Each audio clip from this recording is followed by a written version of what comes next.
My name is Richard Whitver. I'm a pharmacist, the managing pharmacist of Heritage Village Rehab and Skilled Nursing. We're a nursing home company that has 4 nursing facilities, right around 600 skilled beds. Previously, we used a tackle box system where we had anywhere from 25 to about 65 medications in a tackle box. A lot of times we were trying to chase down those sheets that the nurses would take things out of the box without filling out a sheet, or you couldn't read the sheet. They get admissions at all hours of the day and night. So having the Nexsys there, we have about 150 medications in it total, which has been nice. And the Nexsys machine itself, we have compartments with all the medications in it.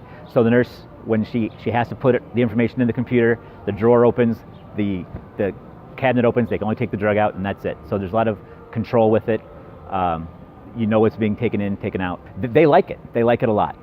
It's easy for them. They don't have to worry about filling out the sheet. All they do is pick the patient's name off a list, search for the drug, a few button pushes, the drawer opens, they take the medication out, close it, and walk away.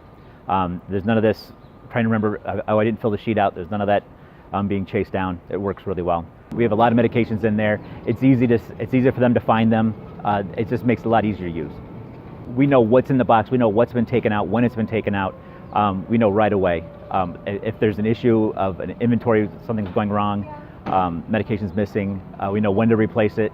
It keeps track of the out dates for you, so it tells you that this medication is going to go out of date. I did look at several other companies. I narrowed it down to 2, and I chose Nexsys basically because their price structure was great. I think there was more value for the dollar. Installing this in our other facilities, we did it first in our facility that's about 85 miles away. The other facilities are only about 8 miles away, but I see us in the next year putting it in the other 3 facilities as well.